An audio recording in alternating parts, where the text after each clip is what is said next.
నేను మా ఫ్రెండ్ గాడైతే బయట అయితే ఏమన్నా తిందామని చెప్పైతే బేకరీ దగ్గరికైతే వచ్చేసినాం.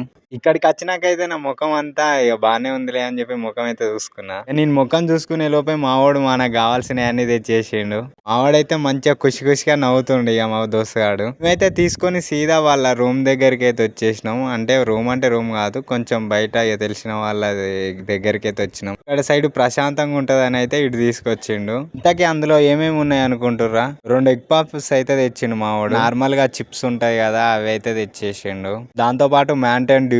ఎవరికి నచ్చింది వాళ్ళు తింటూనే ఉన్నారు. నేనైతే ఇటు మూలకు కూర్చొని మొత్తం తింటూనే ఉన్నా. ఇక నాకు కావాల్సినవి అన్ని తీసుకొని తిన్నా. నేను మాత్రం మ్యాంటన్ డ్యూ తాగలే, ఎందుకంటే నాకు జర సర్ది లేచింది. ఇక వాడైతే తాగేసిండు మా దోస్తుగాడు. నేనైతే చిప్స్ తినుకుంటేనే ఇక టైం పాస్ చేసిన. ఎన్ని తిన్నా ఒడవట్లేవు. అంటే చాలా తీసుకున్నాం, 50 రూపాయలకి చాలా ఇచ్చిండు. లాస్ట్కి అయితే 2 ఎగ్ పఫ్లు అయితే తిని ఇక మొత్తం ముగించేసిన. ఈ వీడియో ఎట్లా అనిపించిందో కామెంట్ చేయండి ఫ్రెండ్స్. నచ్చితే లైక్ అండ్ షేర్, సబ్స్క్రైబ్ చేసుకోండి ఫ్రెండ్స్. నెక్స్ట్ వీడియో వెళ్దాం. Bye bye.